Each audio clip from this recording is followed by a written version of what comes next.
Welcome to another video about my Maserati Granturismo here. In this video I'm going to do a really quick simple job, and that is I'm going to change the air filter on this engine. And to prove how simple it is, I've come to this random location in the middle of the countryside with virtually no tools to do this task right here.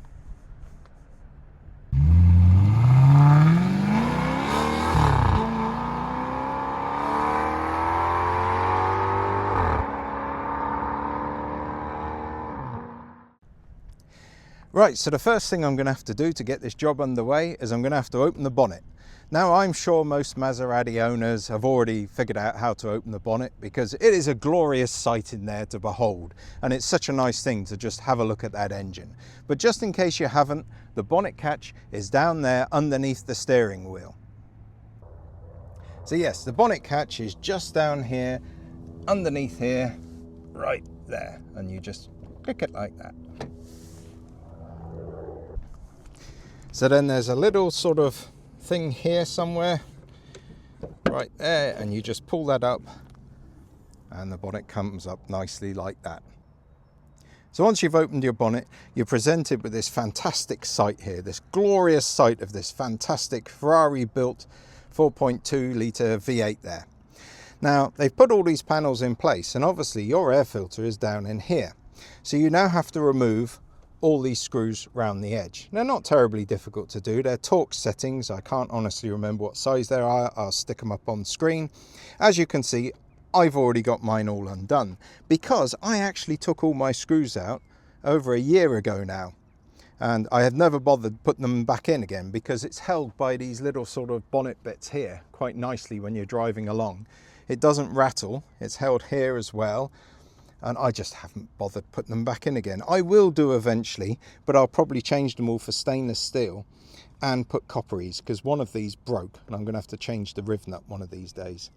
But yeah, copperies, copper-based grease will just stop that from happening in the future. So for me, the next stage is really easy. I just lift this panel straight out like this and put it carefully down on the ground, and there we are. So the air filter is in this box just here. Now, as you can see, I've got here from Toole Automotive a really cool silicone sleeve, which means that to get this box out, I just have to undo that Jubilee clip there. If you have the original sleeve on there, then it's got a clip like this. And what you can do is you can just sort of lift it and put a screwdriver underneath there and prise it up. So this is the original type sleeve that they would have come with. Apparently in time, these things crack, because obviously rubber doesn't last forever, and these cars are now getting to the sort of age where these start to crack. So that's why these new silicone sleeves are just really, really nice, and they come with all these stainless steel fittings already.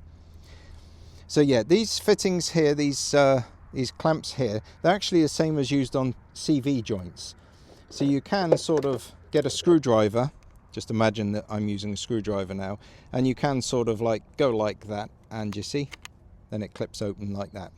And if you needed to tighten them up, these are basically designed to basically clamp together like this, and you just go like that with a pair of pincers.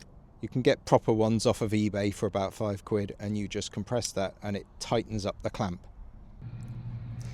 So because I have the silicone sleeve from Toole Automotive, I've got this Jubilee clip to undo. So this is a 7mm socket. It's nicer and easier than using a standard flat screwdriver on there. And I just undo it just that little bit just to slacken it off.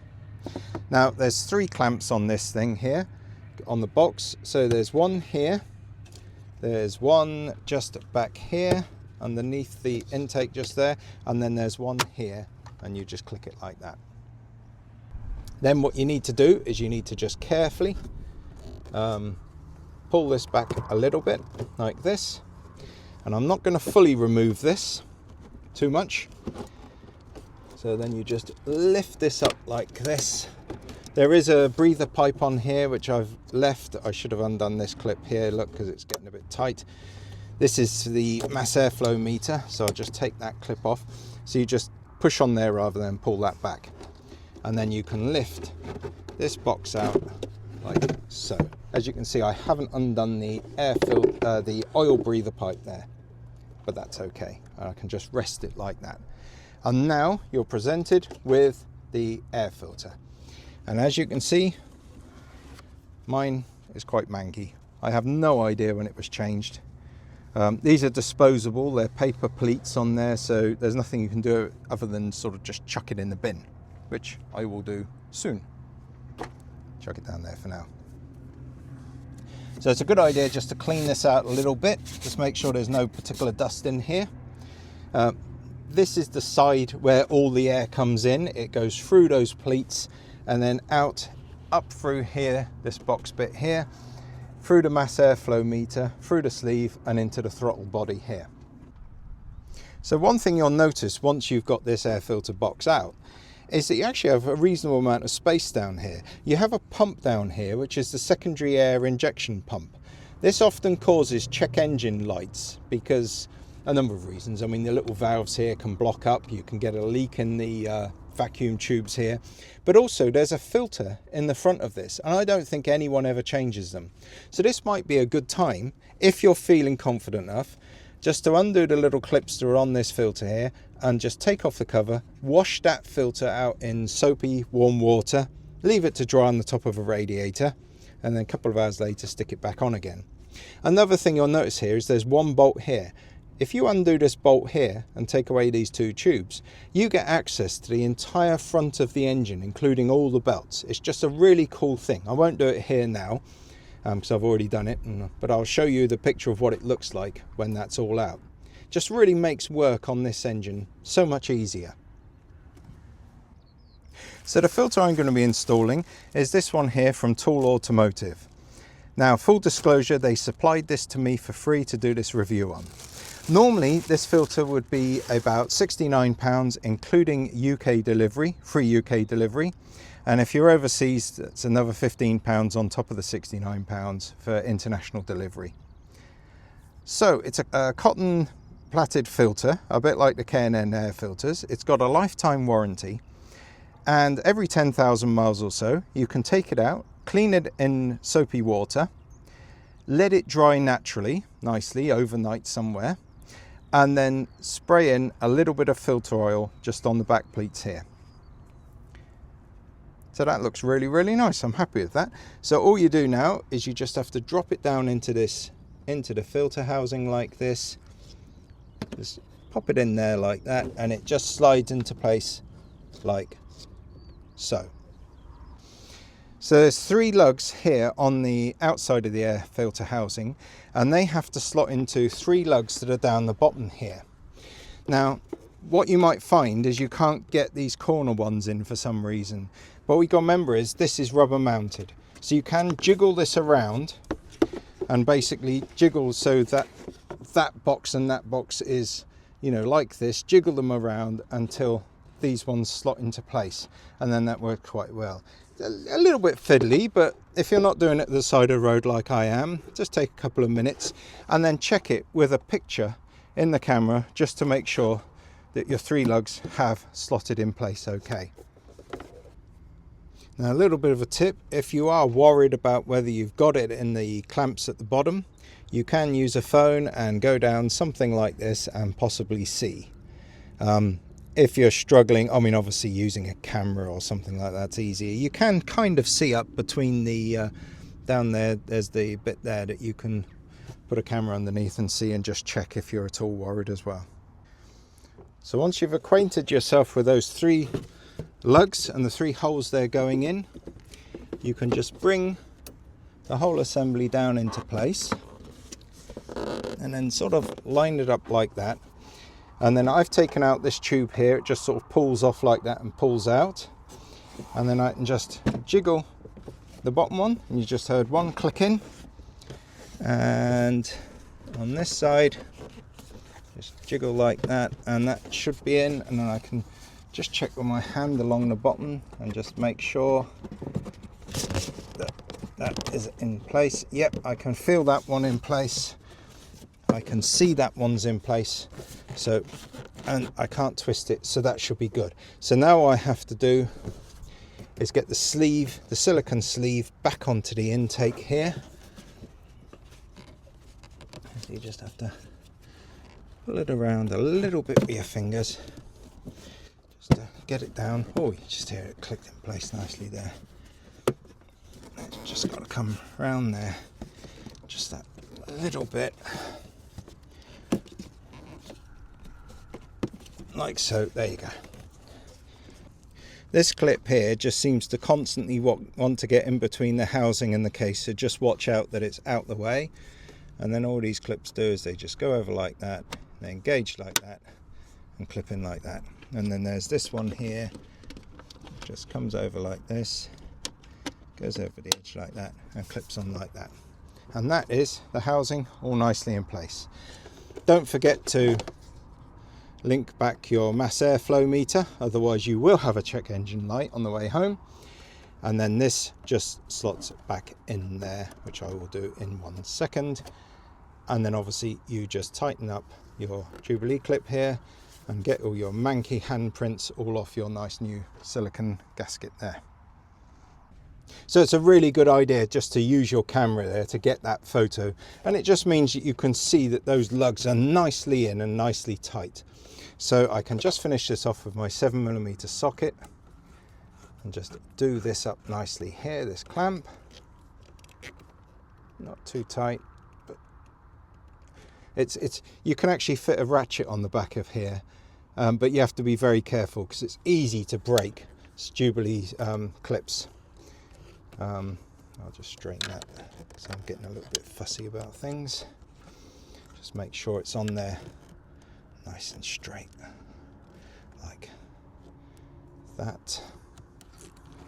Looks a bit better. So as I say, just don't tighten it up too much, just get it nice and pinched up like that, and there you are. That's good. So that's that back on. So your mass airflow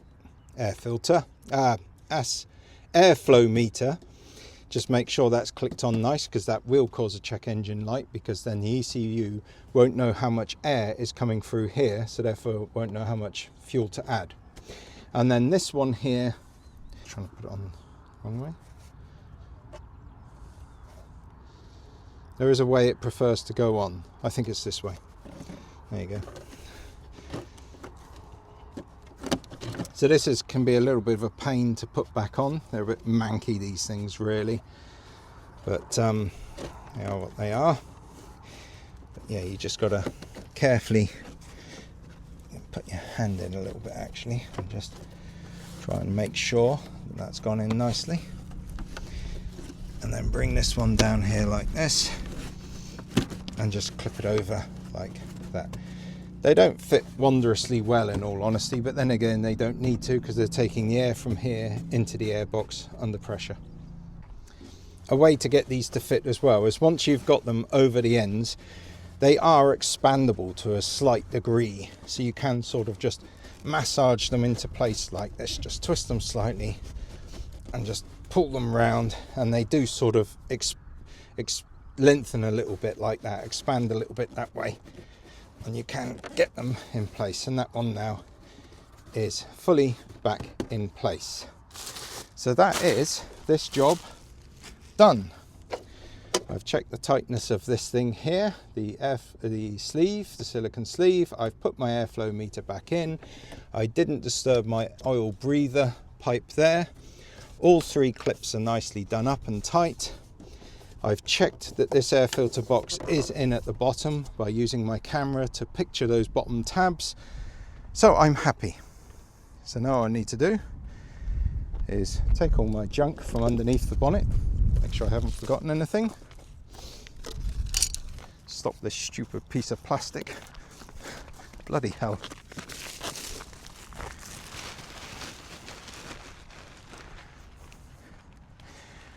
And then with that all done like that, I can literally just lift my nice engine cover and put my engine cover back in place, and just make sure that it's lined up all the way around. As I say, one day I will actually screw this all back down properly. Oh, if you ever need to adjust your headlamps, in the proper workshop manual it says you need to take the inner wheel arch off, which means taking a wheel off, which is a real pain in the butt. But for some reason they don't mention the fact that they actually put cutouts here, and there's the 2 adjusters for the headlamp right now. So anyhow, there you go, 1 air filter, fully installed at the side of the road with minimal tools. So this is quite a nice little job to do if you've never really worked on a car before, and yet you want to have a little go at something and just try and do a simple job on the car. It's pretty easy to do. There isn't particularly any risk if you mess something up. You know, and as always, just make sure you've got a couple of tools, make sure you've got plenty of time, make sure you've got Google on hand or the Maserati forums just to go and ask a question if you do get in trouble. Otherwise, just give it a go. It's always nice to do something, isn't it? Just a little sense of accomplishment you get. And you're going to save yourself a few quid, which is always a good thing. So there you go. That's that job all done and completed. Been looking forward to getting that one changed for quite some time. Anyhow, I hope this video's been useful or mildly entertaining or interesting for you. If it has, please consider liking and subscribing. And if you think I've done something stupid or something like that, or you want to make a comment, or you've got any questions, then please feel free to leave a comment in the video, and I'll do my best to answer and help in whichever way I can. So, thanks very much for watching, and have a great day.